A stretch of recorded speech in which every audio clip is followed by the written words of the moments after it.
जनाब आली, pollination and its types. Pollination क्या होती है, पोलिनेशन और उसकी कितनी किस्में हैं। तो बेटा बात गौर से सुन लो, ये है डेफिनेशन किसकी, पोलिनेशन।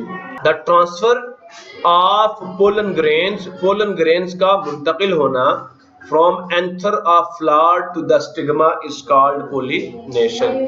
इस एंथर से पोलन का, मेरी बात सुन रहे नहीं सुन रहे, इस एंथर से पोलन का कहां पे जाना, स्टिग्मा पे जाना, ये क्या कहलाएगा, पोलिनेशन कहलाएगा। क्या कहलाएगा, पोलिनेशन कहलाएगा। ठीक हो गया। तो ये अब there are many pollen grains in the anther. Anther में बहुत सारे, ये जो एंथर है ना, एंथर ये मैं बड़ा करके दिखा रहा हूं आपको, ये एंथर में बहुत सारे ग्रेन्स होते हैं जिन्हें हम पोलन ग्रेन्स कहते हैं। ठीक हो गया, पोलन ग्रेन्स। ठीक हो गया। तो there are many pollen grains in the anther. ठीक है। There are male sex cells in each pollen grain, और हर पोलन ग्रेन के अंदर क्या होते हैं, मेल सेक्स सेल्स होते हैं, मेल्स के या नर के जिनसी सेल्स होते हैं। ठीक है, बात समझ आई नहीं आई? नेक्स्ट क्या है जी, during reproduction pollen grains are transferred. ये डेफिनेशन आ रही है कि रिप्रोडक्शन के दौरान या तौलीद के दौरान या बच्चा पैदा करने के दौरान पोलन ग्रेन्स, जो पोलन ग्रेन्स हैं, आर ट्रांसफर्ड, वो मुंतकिल होते हैं from the anther of the flower to the stigma. Anther से कहां जाते हैं, स्टिग्मा पे। एंथर से कहां जाते हैं, स्टिग्मा पे। And this process is called pollination. के एंथर से स्टिग्मा पर पोलन का मुंतकिल होना क्या कहलाता है, पोलिनेशन कहलाता है। There are two types of pollination. Pollination की दो किस्में हैं, एक को हम सेल्फ पोलिनेशन कहते हैं और दूसरे को हम क्रॉस पोलिनेशन कहते हैं। एक को हम सेल्फ पोलिनेशन कहते हैं और दूसरे को हम क्रॉस पोलिनेशन कहते हैं। अब यहाँ बेटा एक वर्ड यूज हुआ है, रिप्रोडक्शन। क्या यूज हुआ, रिप्रोडक्शन। अब आप सोचेंगे ये रिप्रोडक्शन क्या है, तो मैं बता रहा हूँ, the process by which living things produce their offsprings. The process, Amal, by which, जिसके जरिए से लिविंग थिंग्स, जिंदा चीजें, प्रोड्यूस, पैदा करती हैं, देयर ऑफस्प्रिंग्स, अपने बच्चे। अपने बच्चे, समझ आया कि नहीं आया?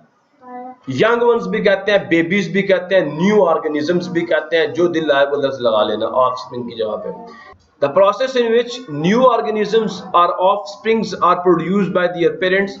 ठीक है, वो अमल जिसके जरिए से नए जानदार पैदा होते हैं, बाय देयर पेरेंट्स, उनके वालिदैन से, इज कॉल्ड रिप्रोडक्शन। हम इस अमल को क्या कहते हैं, जिनसी तौलीद कहते हैं या रिप्रोडक्शन कहते हैं। रिप्रोडक्शन इन प्लांट्स, पौधों में रिप्रोडक्शन क्या है जी? The process by which new plants are produced is called reproduction in plants। तो वो अमल जिसके जरिए से नए पौधे पैदा होते हैं, उसे हम क्या कहेंगे, पौधों के अंदर जिनसी तौलीद कहेंगे या रिप्रोडक्शन इन प्लांट्स कहेंगे। प्रॉब्लम किसी को? तो बात चल रही थी किसकी, पोलिनेशन की। मैं इसकी पहले भी आपको डेफिनेशन बता चुका हूँ, दोबारा बता रहा हूँ अच्छी पिक्चर्स के साथ। तो बेटा ये जरा आप सब देख लें डेफिनेशन क्या पोलिनेशन की। The transfer of pollen from an anther to the stigma is called pollination. इसकी दूसरी डेफिनेशन ये है, the transfer of pollen from anther, जो कि मेल पार्ट है, of a plant, to the stigma, जो कि फीमेल पार्ट है, of a plant, is called pollination. समझ आया नहीं आया? अब ये देखो, ये आपको मैंने स्टेमन दिखाया जिसको एंडोरेशियम भी कहते हैं। इसका दूसरा नाम क्या है, एंडोरेशियम, जो कि मेल रिप्रोडक्टिव पार्ट है। ये एंथर के अंदर छोटे छोटे दाने होते हैं जिन्हें हम पोलन्स कहते हैं। ये पोलन्स यहाँ से कहाँ मुंतकिल होते हैं, स्टिग्मा पे। किस पे मुंतकिल होते हैं? ये एंथर को बड़ा करके दिखाया हुआ है, और ये कार्पेल को बड़ा करके दिखाया हुआ, पूरे कार्पेल को, और कार्पेल का जो सिरा होता है उसे हम स्टिग्मा कहते हैं।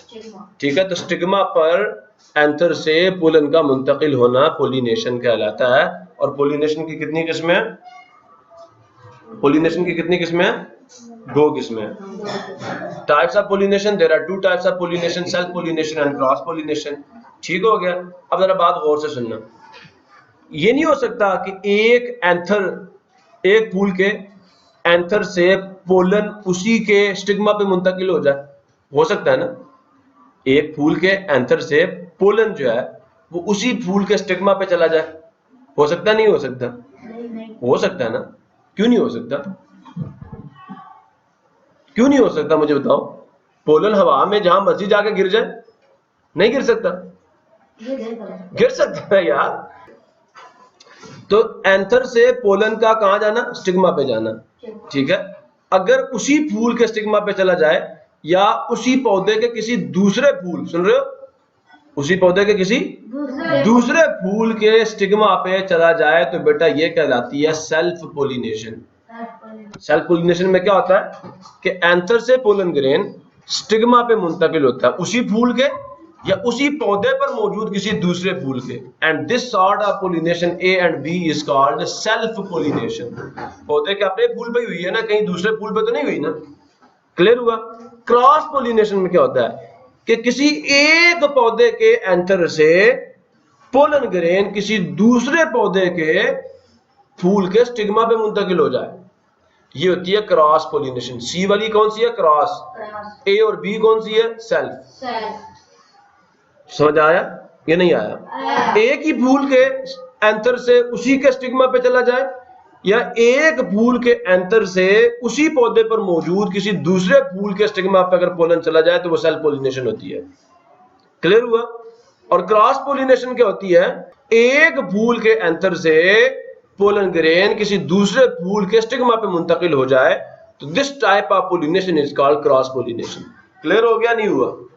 समझ आया? अब ये आपको मैं डेफिनेशंस भी बता रहा हूं। सेल्फ पोलिनेशन क्या? In self pollination the pollen of a flower falls on the stigma of same flower. In self pollination में द पोलन जो होता है ऑफ ए फ्लावर, एक फूल का, फॉल्स गिरता है ऑन द स्टिग्मा, किस पे? स्टिग्मा पे ऑफ द सेम फ्लावर, एक ही फूल की, और ए डिफरेंट फ्लावर, लेकिन या फिर किसी दूसरे फूल पे ऑन द सेम प्लांट, उसी पौधे के।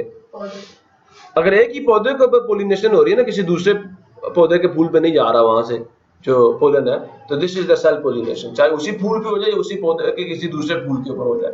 That type of pollination in which the pollen of the flower falls on the stigma of the same flower or a different flower but on the same plant is called self pollination, जो कि मैं आपको यहाँ पे दिखा चुका हूँ। Cross pollination क्या होती है कि pollination between two plants of the same type is called cross pollination. That type of pollination in which a pollen is transferred from the anther of a flower, ठीक है, to the stigma of another flower on another plant of the same kind. लेकिन किस्म यही का होगा, इसी किस्म का फूल होगा, किसी दूसरी किस्म का फूल नहीं होगा। बात समझ आई है कि नहीं आई? अब ये बेटा आपकी बुक के ऊपर इसकी इलैबोरेशन और इसकी एक्सप्लेनेशन मौजूद थी, जो कि मैंने आपको तोड़ के समझा दी है, ठीक है, अलग अलग करके, ठीक है, मैंने अलग अलग करके आपको समझाई है। ये आपकी बुक के ऊपर पैराग्राफ मौजूद है, इसी को मैंने इलैबोरेट किया है पीछे। तो पढ़ लेते हैं एक दफा इसको। If pollen grains are transferred from the anther of a flower to the stigma of the same flower, जो कि ए में हो रहा है। एंथर से किस पे गया? स्टिग्मा पे, सेम फ्लावर, जो कि किस में हो रहा है? ए में, ठीक है। आर टू द स्टिग्मा, या स्टिग्मा पे जो पोलन है वो मुंतकिल हो जाए ऑफ द अदर फ्लावर, किसी दूसरे फूल के, ऑफ द सेम प्लांट, लेकिन प्लांट वही हो, वही हो, तो it is called self pollination. इसे हम सेल्फ पोलिनेशन कहते हैं। क्लियर हो गया? बी में भी सेल्फ पोलिनेशन हो रही है और ए में भी क्या हो रही है? सेल्फ पोलिनेशन ही हो रही है। फॉर एग्जाम्पल, मिसाल के तौर पर ये जो सेल्फ पोलिनेशन होती है, it takes place, self pollination जो होती है वो रूनुमा होती है पी। पी का मतलब होता है मटर। कॉटन, कॉटन किसे कहते हैं? कपास। टोमेटो, टमाटर। तो ये इन पौधों के ऊपर जो है वो सेल्फ पोलिनेशन भी होती है। क्रॉस पोलिनेशन, ये सी वाली जो है, ये आपके बुक पे बिल्कुल इसी तरह मौजूद है। If pollen grains are transferred from the flower of one plant to the stigma of the flower, सुन रहे हो? सी ऑफ अनदर प्लांट, लेकिन हो उसी किस्म का फूल, हो उसी किस्म का फूल, ठीक है, it is called cross pollination. इसको हम क्या कहते हैं? क्रॉस पोलिनेशन कहते हैं। फॉर एग्जांपल, मिसाल के तौर पर, इट टेक्स प्लेस, कौन सी pollination? Cross pollination takes place in maize. Maize कौन, किस चीज को कहते हैं? मकई कभी खाई है? छली, छली में होती है। पपाया, ये क्या होता है? पपीता कभी खाया? पपीता देखा है कभी? पपीता, पपाया मोटा सा होता है, आम की तरह का। पपाया का मतलब पपीता होता है, ठीक है। रोज का मतलब गुलाब। तो ये इन पौधों के अंदर क्या होती है, क्रॉस पोलिनेशन होती है। सोर्सेज ऑफ पोलिनेशन, पोलिनेशन किन किन जराए से होती है। Some flowers are pollinated by water, कुछ फूल ऐसे हैं जो जिनकी पोलिनेशन पानी करता है। Some flowers are pollinated by wind, कुछ फूल ऐसे हैं जिनकी पोलिनेशन हवा करती है। Some flowers are pollinated by insects, कुछ फूल ऐसे हैं जिनकी पोलिनेशन कौन करता है, कीड़े मकोड़े करते हैं। Some flowers are pollinated by birds, तो कुछ जो फूल है उनकी पोलिनेशन परिंदे करते हैं। And some flowers are pollinated by animals, तो कुछ फूलों की जो पोलिनेशन है वो जानवर करते हैं। क्लियर हो गया। There may be more than one carpels in a flower, हो सकता है कि एक फूल जो है उसके अंदर एक से ज्यादा कार्पेल्स भी हो सकते हैं। मिसाल के तौर पर चाइना रोज, जो चाइना का गुलाब है उसके अंदर एक से ज्यादा कार्पेल्स होते हैं। Most of the pollination takes place through insects and air, मैं आपको बता चुका हूँ पीछे सोर्सेज ऑफ पोलिनेशन। तो ज्यादातर पोलिनेशन जो है वो कीड़ों और हवा से होती है। The structure of wind pollinated flower is different from insect pollinated flowers, जो स्ट्रक्चर होता है, जो साख्त होती है विंड पोलिनेटेड फ्लावर की, हवा से पोलिनेशन होने वाले फूल की जो साख्त होती है, इज डिफरेंट, वो मुख्तलिफ होती है from the insect pollinated flower, उन फूलों से जिनकी पोलिनेशन किसके जरिए से होती है, इंसेक्ट्स के जरिए से, मतलब कीड़े मकोड़ों के जरिए से, जैसे शहद की मक्खी।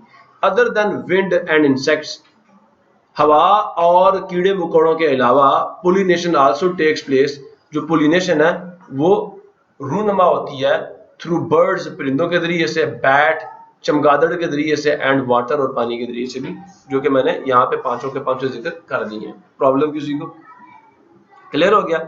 Y is cross pollination must for papaya plant. अब ये जो पपीते का पौधा ना, इसमें सेल्फ पोलिनेशन होती नहीं है, इसमें क्रॉस पोलिनेशन होती है। इसमें क्रॉस पोलिनेशन का होना जरूरी है। समझ आया कि नहीं आया? इसमें क्रॉस पोलिनेशन का होना जरूरी है। और ऐसा क्यों है? तो बेटा पहले तो ये दो चीजें समझो, यूनिसेक्सुअल फ्लावर्स और बाइसेक्सुअल फ्लावर्स, ये दो तरह के फूल होते हैं, यूनि और बाई। क्लियर हुआ नहीं हुआ? अब यूनिसेक्सुअल फ्लावर्स क्या होते हैं? The flowers which contain only male और female reproductive organs are called unisexual flowers. कुछ पौधे ऐसे होते हैं जिनके फूल में या तो सिर्फ स्टेमन्स होंगे या सिर्फ क्या होगा, कार्पेल होगा, दोनों नहीं होंगे, दोनों नहीं होंगे, उन्हें कहते हैं यूनिसेक्सुअल फ्लावर्स। बात समझ आई नहीं आई? To produce they undergo cross pollination, तो रिप्रोड्यूस करने के लिए, टू रिप्रोड्यूस, बच्चे पैदा करने के लिए या बीज पैदा करने के लिए वो क्या करते हैं, वो क्रॉस पोलिनेशन करते हैं। They do not have both स्टेमन and carpel, इनमें दोनों नहीं होते। मिसाल के तौर पर किसका नाम आया, पपाया पीते का, एंड वाटरमेलन और तरबूज नहीं खाते आप लोग, उसका जो फूल होता है उसके अंदर भी क्या होता है, या तो स्टेमन होगा या कार्पेल होगा, दोनों एक में नहीं होते। क्लियर हुआ नहीं हुआ? समझ आ गया? तो जनाबे अली पपीते का जो फूल होता है ना, फूल होता है पपीते का, उसमें या तो स्टेमन होगा या क्या होगा, कार्पेल होगा। एक फूल में दोनों हिस्से नहीं होते, ठीक है। और इसी तरह इनके मेल और फीमेल ट्रीज होते हैं। इनके ट्रीज जो होते हैं ना पपीते के, सुन रहे मेरी बात? मेरी बात ही समझ नहीं आ रही है आपको, आप जवाब ही नहीं दे रहे आप लोग। पपीते का जो पौधा होता है ना, या तो उसके ऊपर सारे फूल कौन से लगेंगे, मेल, जिनमें सिर्फ स्टेमन होगा, या उसके ऊपर सारे फूल कैसे लगेंगे, जिनके अंदर सिर्फ कार्पेल होगा। तो एक मेल और दूसरा फीमेल प्लांट्स, ठीक है। तो मेल के प्लांट से फीमेल के प्लांट के फूल के ऊपर जब तक पोलन ग्रेन मुंतकिल नहीं होगा, फल नहीं बनेगा, इसलिए cross pollination is must in these plants. Bisexual flowers क्या होते हैं, जो मैंने आपको दिखा दिए। The flowers which contain both male and female reproductive organs are known as full और बाइसेक्सुअल फ्लावर्स। ऐसे फूलों को हम मुकम्मल फूल भी कहते हैं और बाइसेक्सुअल फ्लावर भी कहते हैं।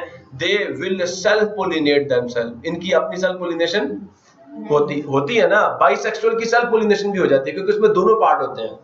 इनमें क्या होते हैं, दोनों पार्ट। वो फूल जिसमें दोनों पार्ट नहीं होंगे उसमें सेल्फ पोलिनेशन हो सकती है, हो ही नहीं सकती। अगर हैं स्टेमन्स तो कार्पेल कहां से लाओगे, उसमें नहीं ला सकते ना।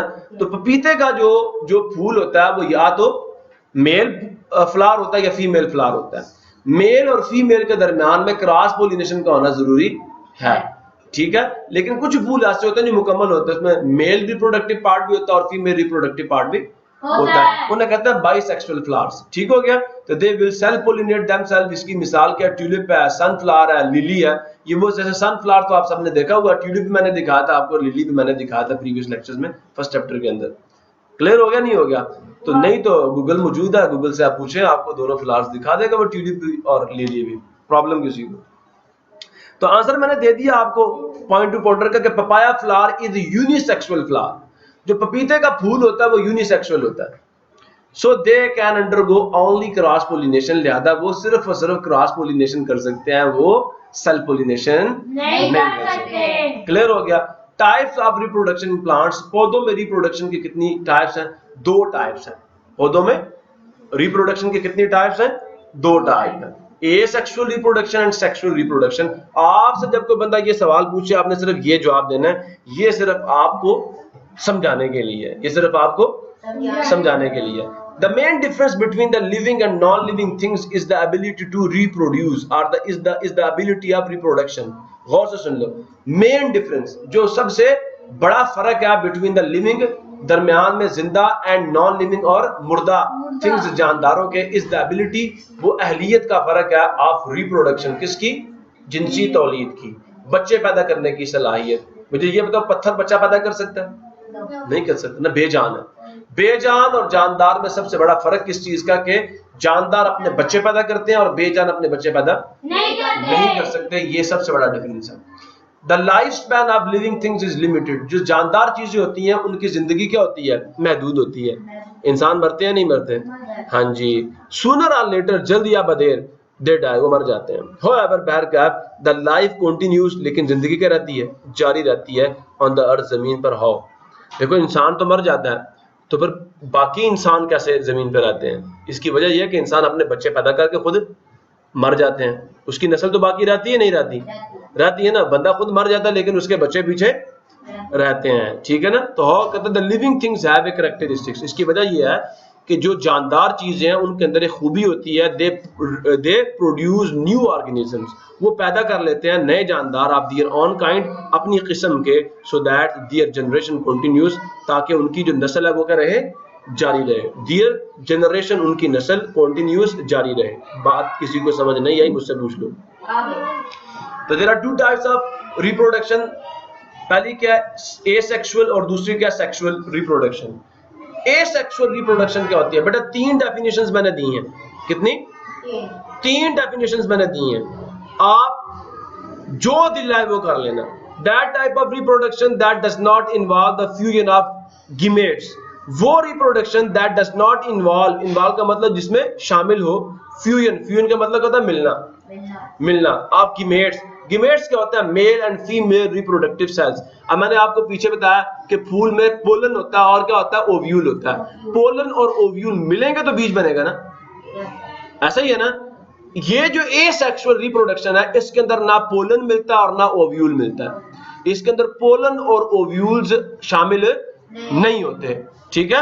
और change in the number of chromosomes, या इसमें क्रोमोसोम्स की तादाद भी तब्दील नहीं होती, इज कॉल्ड एसेक्सुअल रिप्रोडक्शन। अगर ये मुश्किल लग रही है, दूसरी देख लो। That type of reproduction in which male and female parts of living things are not involved. ये वो रिप्रोडक्शन होती है जिसके अंदर मादा और नर शामिल नहीं होते, उनके तौलीदी आज़ा इसके अंदर इन्वॉल्व नहीं होते। इसे हम कहते हैं एसेक्सुअल रिप्रोडक्शन।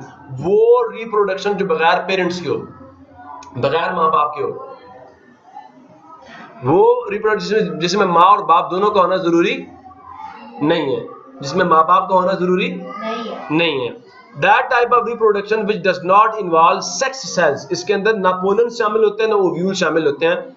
और फर्टिलाइजेशन, या इसके अंदर फर्टिलाइजेशन नहीं होती, इज कॉल्ड एसेक्सुअल रिप्रोडक्शन। इसको हम एसेक्सुअल रिप्रोडक्शन कहते हैं। और इसकी एग्जांपल्स जो हैं वो बेटा ये आ रही हैं।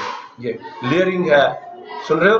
बल्ब से रिप्रोडक्शन होगी, ट्यूबर से रिप्रोडक्शन होगी। समझ आ रही मेरी बात की?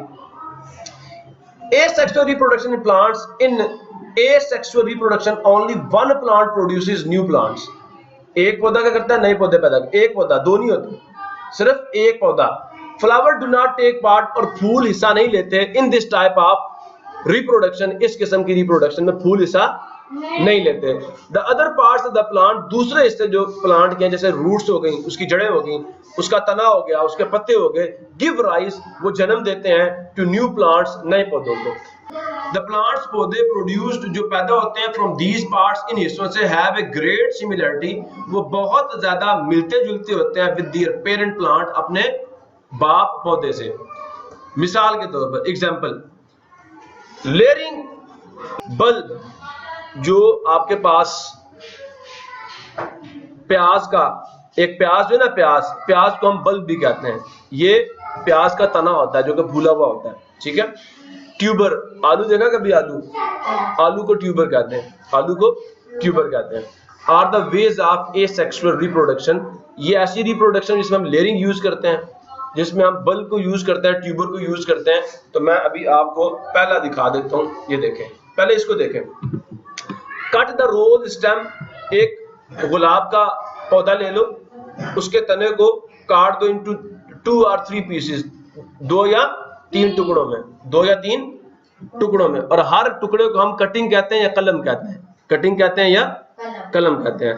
No plant 1 piece of a stem in the soil, now, अब प्लांट का मतलब क्या, लगा दीजिए, बो दीजिए, 1 पीस, एक टुकड़ा ऑफ स्टेम, तने का, इन द सॉइल, मिट्टी में, ऑफ ए पॉट, एक गमले के अंदर, सुन रहे हो, या एक गमले की मिट्टी के अंदर। एटलीस्ट 2 नोड्स, कम से कम 2 नोड्स, नोड्स किन्हें कहते हैं, नोड्स किन्हें कहते हैं, कॉम्पल समझते हो, जहां से शाख निकलती है, कॉम्पल समझते हो, नहीं समझते, तो 2 नोड्स जो है ना, सुन रहे हो, at least 2 nodes of the stem should be inside, कम से कम 2 जो पत्ता निकलने की जो जगह है ना, वो मिट्टी के अंदर होनी चाहिए, सुन रहे हो। While there should be a bud on the part which is above, और कम से कम एक बड जो है, एक कॉम्पल जो है, वो क्या होनी चाहिए, बाहर होनी चाहिए, 2 गमले के अंदर होनी चाहिए, मिट्टी के अंदर, और एक कम से कम क्या होनी चाहिए, बाहर होनी चाहिए। Before planting the piece of stem, before planting, लगाने से पहले, द पीस ऑफ स्टेम, जो तने का टुकड़ा, रिमूव इट्स लीव, उसके जो पत्ते हैं उनको काट देना आपने, उसके पत्तों को आपने काट देना। देन पोर सम वाटर, फिर थोड़ा सा पानी डाल दीजिए इनटू द पॉट, उस गमले के अंदर। आफ्टर अ फ्यू डेज, कुछ दिनों बाद, यू विल सी, आप देखेंगे, दैट न्यू लीव्स, नए पत्ते, हैव अपीयर्ड, वो रूनुमा होंगे, नजर आएंगे, नमूदार होंगे, ऑन द स्टेम, किसके ऊपर, तने के ऊपर। This process is called stem cutting, इस अमल को स्टेम कटिंग कहते हैं, इसे कलमकारी कहते हैं, कलमकारी कहते हैं। प्रॉब्लम किसी को? अब ये लेयरिंग है, इसमें क्या होता है, एक पौधे की शाख को पकड़कर मिट्टी में दबा दिया जाता है, शाख को पकड़कर मिट्टी में दबा दिया जाता है, और उसी शाख से क्या निकल आती हैं, जड़ें निकल आती हैं, और नया पौधा बन जाता है, और नया पौधा बन जाता है। मेरी बात समझ आई नहीं आई? और ये डेफिनेशन इसकी, the development of roots on a stem, एक तने के ऊपर जड़ों का बन जाना। जैसे तुम तना जमीन में दबाओगे ना, शाख जमीन में दबाओगे और उसके ऊपर जड़ें बन जाएंगी। द डेवलपमेंट, पैदाइश ऑफ रूट्स, जड़ों की, ऑन द स्टेम, किसके ऊपर, तने के ऊपर, while the stem is still attached to the parent plant, जबकि वो जो तना होगा वो किसके साथ जुड़ा हुआ होगा, वो अभी भी अपने पेरेंट प्लांट के साथ जुड़ा हुआ होगा, उससे अलग नहीं होगा, ठीक है। इज कॉल्ड लेयरिंग, इसको हम लेयरिंग कहते हैं। A layer is the rooted stem, जो लेयर होती है ये एक ऐसा तना होता है जिसके साथ जड़ें उग चुकी होती हैं, ठीक है। बात समझ आई नहीं आई? ये डेफिनेशन है लेयरिंग की। अब उसका तरीका भी सीख लो। Open some branches of shrubs, अक्सर औकात कुछ श्रब्स, देखो बेटा, कुछ होती हैं जड़ी बूटियां, कुछ होती हैं झाड़ियां, और कुछ होते हैं दरख्त, ठीक है। तो श्रब्स में वो पौधे शामिल हैं जिनको हम झाड़ियां वगैरह कहते हैं। बिकम बरिड, वो दफन हो जाती हैं इन द सॉइल, मिट्टी के अंदर। इट इज कॉल्ड लेयर, और जो शाख मिट्टी के अंदर दब जाए उसे हम क्या कहते हैं, लेयर कहते हैं, जो कि मैंने आगे आपको उसकी डेफिनेशन भी बता दी है।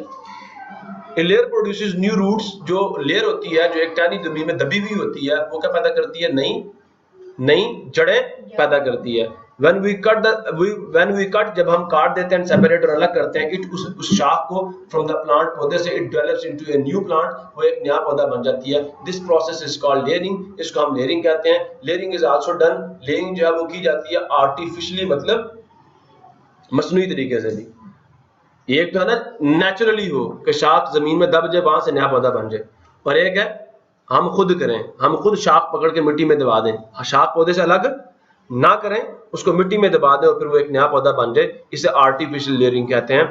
ब्रीडिंग ऑफ लेमन, जो लीमू की नई नस्ल पैदा करनी होती है, जासमीन मोतिया की नई नस्ल, एंड लीची, लीची खाते हो? हाँ, इज डन बाय लेयरिंग। ये सारी की सारी बिल्कुल बिल्कुल, उसके ऊपर से छिलका उतारते हैं ना रेड कलर का, अंदर से व्हाइट व्हाइट निकल, हाँ, लीची इज डन बाय लेयरिंग। इसको हम लेयरिंग के जरिए से नए बच्चे इसके पैदा करते हैं। बल्ब, ये जो प्याज का एक प्याज होता है, प्याज, इसको हम बल्ब कहते हैं, ठीक है। Observe an onion and garlic, onion किसे कहते हैं? प्याज को, और गार्लिक कहते हैं लहसुन को। इनको देखिए, वेयर इज दियर स्टेम, इनका तना कहाँ पे होता है? इनका तना ही असल में हमारी खुराक बनता है, इनका स्टेम जो है वो ही हमारी खुराक बनता है। There is a short stem located at the base, या ये कहते हैं दियर शॉर्ट स्टेम, इनका मुख्तसर सा छोटा सा तना जो होता है लोकेटेड, वो मौजूद होता है, वो पाया जाता है एट द बेस, बिल्कुल जड़ पे, बिल्कुल नीचे। The other part of the bulb, जो बल्ब का दूसरा हिस्सा होता है, इसके ऊपर क्या होता है? सब्ज कलर की एक डंडी ऊपर निकलती है, ठीक है, शाखें निकलती हैं। The other parts of the bulb, bulb के दूसरे हिस्से consist of thick fleshy leaves, वो मोटे मोटे, फ्लैशी का मतलब मोटे मोटे, थिक लीव्स, सुन रहे हो? मेरी बात समझ आ रही है नहीं आ रही? जूसी किस्म के जिसके लीव्स होते हैं, मोटे किस्म के इसके लीव्स होते हैं। प्याज के ऊपर मोटे मोटे किस्म के, जूसदार किस्म के, ग्रीन कलर के लीव्स इसके ऊपर लगते हैं। Eight the start of the suitable season, मुनासिब, सूटेबल का मतलब मुनासिब मौसम के शुरू होने पर, रूट्स डेवलप, ये जो प्याज होता है ना, इसके नीचे से जड़ें निकलना शुरू हो जाती हैं, इसके नीचे से जड़ें निकलना शुरू हो जाती हैं। When we cut the base, जब हम ये इस हिस्से को काटेंगे ना, मेरी बात गौर से सुने, जब मौसम शुरू होगा ना प्याज लगाने का, हम क्या करेंगे? यहां से इसको काटेंगे, कहां से? यहां से, और जमीन में लगा देंगे, और जमीन में लगा देंगे। बात समझ आ गई नहीं आ गई? At the start of the suitable season, roots develop, जड़ें उगती हैं फ्रॉम द स्टेम, इस स्टेम से, इस प्याज से। व्हेन वी कट, जब हम काट देते हैं द बेस, इसकी जड़ को, विद रूट्स, किसके साथ? इसको नीचे से काटते हैं जड़ों के साथ, एंड बरी, और दबा देते हैं, इट, उसको, इन द सॉइल, मिट्टी में, इट डेवलप्स, ये बन जाता है, इनटू ए न्यू प्लांट्स, ये अपने आप को बदल लेता है किसके अंदर? एक नए पौधे के अंदर, और फिर उससे वापस प्याज बन जाता है। बात समझ आई मेरी? ये नहीं आई? इसे कहते हैं बल्ब से एसेक्सुअल रिप्रोडक्शन करवाने का तरीका है। क्लियर हुआ? और ये कहां से शुरू हो रहा है जी? यहां से लेके यहां तक। ट्यूबर, आलू को हम ट्यूबर कहते हैं। It is underground thick stem of the plant. अब देखो, ये जो बल्ब होता है ना, इसकी जड़ें जमीन में होती है, खुद जमीन से ऊपर होता है, लेकिन जो ट्यूबर होता है, ये आलू जमीन के अंदर होता है। ये एक ऐसा तना है, ट्यूबर क्या होता है? It is the underground thick stem of a plant. ये डेफिनेशन है किसकी? ट्यूबर की। इट्स एग्जांपल इज पोटैटो, और इसकी मिसाल क्या? आलू है। इट हैज आईज, इसके ऊपर देख रहे हो, ये आईज है, देखा कभी आलू? उसके ऊपर आईज बनी हुई होती हैं जगह जगह। ये असल में आईज नहीं होती हैं, इसकी बर्ड्स होती हैं, इसकी कोंपले होती हैं। यहाँ से ये आपका आलू जो है, इसकी जड़ें भी उगती है और इसका तना भी उगता है। इट हैज आईज, इसके ऊपर आंखें होती हैं, ठीक है। It has eyes on it, इसके ऊपर आंखें होती हैं, विच आर एक्चुअली बर्ड्स, जो असल में क्या होती हैं? कोंपले होती हैं। When the pieces of the potato having eyes, अब बात गौर से सुनना, अगर तुम आलू लगाना चाहते हो तो आलू के ऐसे टुकड़े काटो जिसके ऊपर कम से कम 2 क्या हो? आईज हो, 2 आईज हो। समझ आया नहीं? तो when the piece of the potato, जब आलू का एक टुकड़ा having eyes, जिसके ऊपर आंखें हों, are buried, उन्हें हम दबा देते हैं, in the ground, जमीन में, new plants, नए पौधे डेवलप, पैदा हो जाते हैं from them, उनसे, उन आई से क्या होता है? नया पौधा, और नए उसके नीचे फिर आलू लगना शुरू हो जाते हैं। क्लियर हुआ नहीं हुआ? ये कुछ डेफिनेशंस है। बल्ब की डेफिनेशन का, a short stem with fleshy leaves, एक छोटा तना और मोटे पत्तों के साथ, that functions as food storage, जो काम करता है बतौर खुराक के जखीरे के, इज कॉल्ड बल्ब, हम उसे बल्ब कहते हैं। और इसकी मिसाल क्या? Onion. Swollen portion of underground stem, जेरे जमीन तना, सुन रहे हो? जेरे जमीन तने का फूला हुआ हिस्सा जो होता है, इज कॉल्ड ट्यूबर। और इसकी एग्जांपल क्या है? पोटैटो, POTATO, पोटैटो, ये इसकी एग्जांपल है। बात समझ आई है कि नहीं आई? बात समझ आई है कि नहीं आई? अब लास्ट चीज है सेक्सुअल रिप्रोडक्शन। ये फूल के जरिए से होती है। ये किसके जरिए से होती है? तो डेफिनेशन क्या? That type of reproduction that involves the fusion of gametes. ये वो रिप्रोडक्शन है जिसमें शामिल है फ्यूजन, मिलाप, किसका? गीमेट्स का। गीमेट्स से क्या मुराद है? मेल सेल्स भी आएंगे और फीमेल सेल्स भी आएंगे। और change in the number of chromosomes, इसमें क्रोमोसोम्स की तादाद भी होती है, चेंज होती है, इस कॉल्ड सेक्सुअल रिप्रोडक्शन। अगर ये बात आप नहीं याद कर सकते, सादा सी डेफिनेशन नीचे दे रहा हूं, that type of reproduction, reproduction की वो किस्म इन विच, जिसमें male and female parts, male and female parts of living things are involve. इसमें एंथर भी शामिल होगा और कार्पल भी शामिल होगा, पोलन और ओव्यूल्स दोनों शामिल होंगे। इस कॉल्ड सेक्सुअल रिप्रोडक्शन, या इसकी तीसरी definition, that type of reproduction in which sex cells are fertilization is involved. सुन रहे हो? फिर सुन लो, that type of reproduction which involve sex cells are fertilization is called sexual reproduction. ये बेटा आपको दिखा रहा हूं, सेक्सुअल रिप्रोडक्शन या जिनसी तौलीद इन प्लांट्स, पौधों में, इन फ्लावरिंग प्लांट्स, फूलदार पौधों में सेक्सुअल रिप्रोडक्शन जो जिनसी तौलीद होती है टेक्स प्लेस, नमूनमा होती है थ्रू फ्लावर्स, किसके जरिए से? फूलों के जरिए से। As a result of pollination, सबसे पहले क्या होती है? पोलिनेशन। पोलन ग्रेन कहां पे आके गिरता है जी? कहां पे आके गिरता है जी? स्टिग्मा पे। स्टिग्मा से बेटा एक ट्यूब पैदा होती है जिसे हम पोलन ट्यूब कहते हैं, ठीक है? पोलन ट्यूब उगती उगती उगती उगती कहां जाके मिलती है? ओव्यूल के साथ, ठीक है? पोलन के अंदर से न्यूक्लियाई निकल के जाके ओव्यूल्स के साथ मिलते हैं, और ओव्यूल्स के साथ मिलके क्या बना देते हैं? बीज बना देते हैं। तो इस अमल को क्या कहते हैं? फर्टिलाइजेशन कहते हैं। पोलन्स का ओव्यूल्स के साथ मिल जाना और बीज बनाना क्या कहलाता है? फर्टिलाइजेशन कहलाता है। फर्टिलाइजेशन कहलाता है। पोलन का स्टिग्मा पे मुंतकिल होना पोलिनेशन है, पोलिनेशन है। ओव्यूल का और पोलन का आपस में मिलना फर्टिलाइजेशन है, ठीक है? तो फ्लावरिंग प्लांट्स में रिप्रोडक्शन फूल के जरिए से होती है। As a result of pollination the pollen grains reaches stigma, ये पोलिनेशन हो गई है। हियर द इट जर्मिनेट्स, जो पोलन ग्रेन होता है वो उगता है and forms a thin tube, एक पतली सी ट्यूब बनाता है इन द स्टाइल, स्टाइल के अंदर से, देख रहे हो स्टाइल के अंदर से ये ट्यूब जा रही है, ठीक है? In the style called pollen tube, हम उसे पोलन ट्यूब कहते हैं। पहले पोलन ट्यूब बनेगी, after passing through the style, style से गुजरकर pollen tube reaches the ovary, वो ओवरी तक पहुंचती है, पहुंच गई ओवरी में। Then it enters the ovule, और वहां से फिर किस में दाखिल होती है? ओव्यूल में दाखिल होती है। स्टेप समझ आगे नहीं आए? पोलन ग्रेन यहाँ पे मुंतकिल होगा पोलिनेशन के जरिए से, फिर ये उगेगा, पोलन ट्यूब बनेगी, पोलन ट्यूब से स्टाइल से होती हुई ओवरी में जाएगी, ओवरी से जाकर किसके साथ मिल जाएगी? ओव्यूल के साथ। यहां तक हमने कर लिया, ठीक हो गया? मेल गीमेट्स, मेल सेल्स जो कि पोलन ग्रेन के अंदर थे, पोलन ग्रेन के अंदर थे, are formed in the pollen tube, वो पोलन ट्यूब में बनते हैं। एंड फीमेल गीमेट्स, सुन रहे हो? और जो फीमेल गीमेट्स हैं, जो फीमेल सेल्स हैं, फीमेल रिप्रोडक्टिव सेल्स हैं, are formed in the ovule, वो ओव्यूल में बनते हैं। जब पोलन ग्रेन और ओव्यूल पोलन ट्यूब के जरिए से आपस में मिल जाएंगे तो मेल सेल्स और फीमेल सेल्स आपस में मिल जाएंगे, ठीक है? The male and female gametes fuse to form the zygote. ये बात गौर से सुनिए बेटा, मेल सेल्स और फीमेल सेल्स के मिलने से क्या बनता है? जाइगोट बनता है। ये पहला सेल होता है, ये पहला सेल होता है जिससे फिर पूरा जानदार बनता है, जिससे पूरा जानदार बनता है। The male and female gametes are cells fuse, आपस में मिलते हैं, कंबाइन करते हैं टू फॉर्म ए जाइगोट, एक जाइगोट बनाते हैं, और जाइगोट पे डिवाइड होता है। जाइगोट क्या करता है? डिवाइड होता है, दूसरे सेल्स बनाता है, और बड़ा होकर क्या बना देता है? एम्ब्रियो बना देता है। The zygote divides many times, वो कई दफा डिवाइड होता है, तकसीम होता है, टू फॉर्म द एम्ब्रियो, और क्या बनाता है? एम्ब्रियो बनाता है। Then the ovules become seed, ovules क्या बन जाते हैं? बीज बन जाते हैं। एंड ओवरी राइपन्स, ओवरी पक जाती है, टू फॉर्म द फ्रूट, और क्या बना देती है? फ्रूट बना देती है। क्लियर हुआ नहीं हुआ? और ये जो एम्ब्रियो होता है ये असल में आपका बीज होता है, ये आपका क्या होता है? बीज होता है। समझ आया नहीं आया? ये जो जाइगोट होता है ये बड़ा होके बीज बन जाता है, और ओवरी बड़ी होके क्या बन जाती है? फल बन जाती है। क्लियर हो गया? फर्टिलाइजेशन क्या होती है? Joining of pollen grains and egg cells is called fertilization. ये पोलन ग्रेन का किसके साथ मिल जाना? पोलन ग्रेन का किसके साथ मिल जाना? ओव्यूल के साथ मिल जाना क्या कहलाता है? फर्टिलाइजेशन कहलाता है। इसको सादा अल्फाज में ये कहता है male cells plus female cells, इसको ओवरऑल कहते हैं फर्टिलाइजेशन। क्लियर हो गया? समझ आया नहीं यार? समझ आया नहीं यार?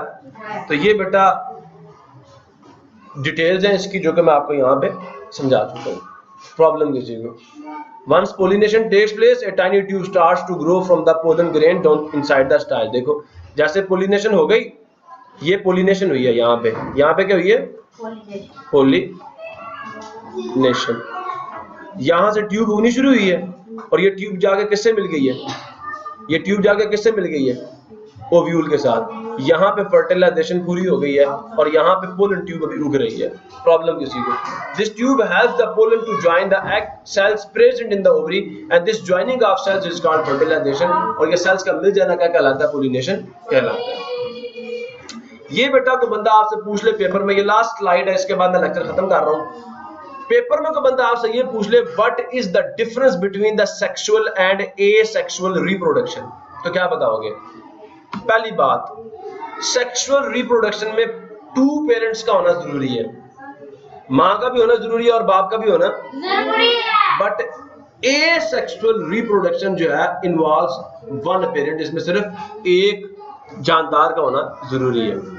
Mail and female gametes fuse to form a new plant. इसमें क्या होता है? मेल सेल्स मिलते हैं और फीमेल सेल्स मिलते हैं और नया प्लांट बनता है।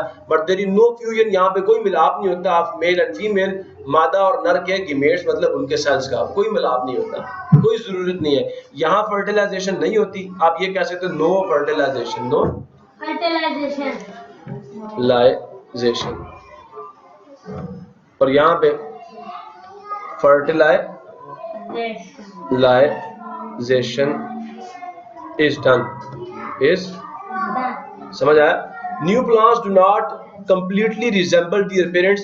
न्यू प्लांट्स नए पौधे डू नॉट कंप्लीटली रिजेंबल, मुकम्मल तौर पर, कंप्लीटली का मतलब मुकम्मल तौर पर, रिजेंबल मिलते जुलते देयर पेरेंट्स अपने माँ बाप से। नए पौधे अपने माँ बाप से मुकम्मल तौर पर मिलते जुलते नहीं होते। बट यहाँ पे एसेक्सुअल रिप्रोडक्शन में न्यू प्लांट्स कंप्लीटली रिजेंबल, जो नए पौधे होते हैं वो मुकम्मल तौर पर अपने पेरेंट्स से मिलते जुलते होते हैं, उस पौधे से मिलते जुलते होते हैं जिससे वो पैदा हुए हैं। It is slow process. ये जो सेक्सुअल रिप्रोडक्शन है ये बहुत आस्ता आस्ता होती है, बट जो एसेक्सुअल रिप्रोडक्शन है ये बहुत ही क्विक किस्म का प्रोसेस है, बहुत जल्दी पौधा पैदा हो जाता है। प्रॉब्लम किसी को? इसी के साथ आज का लेक्चर हम क्लोज करते हैं। मिलेंगे नेक्स्ट लेक्चर में, नई चीजों के साथ या सीड के स्ट्रक्चर के साथ। सीड क्या होता है, उससे जर्मिनेशन कैसे होती है, सीड के क्या पार्ट्स होते हैं, सीड का स्ट्रक्चर क्या होता है। तब तक के लिए अल्लाह हाफिज। पाकिस्तान जिंदाबाद। आप उस्ताद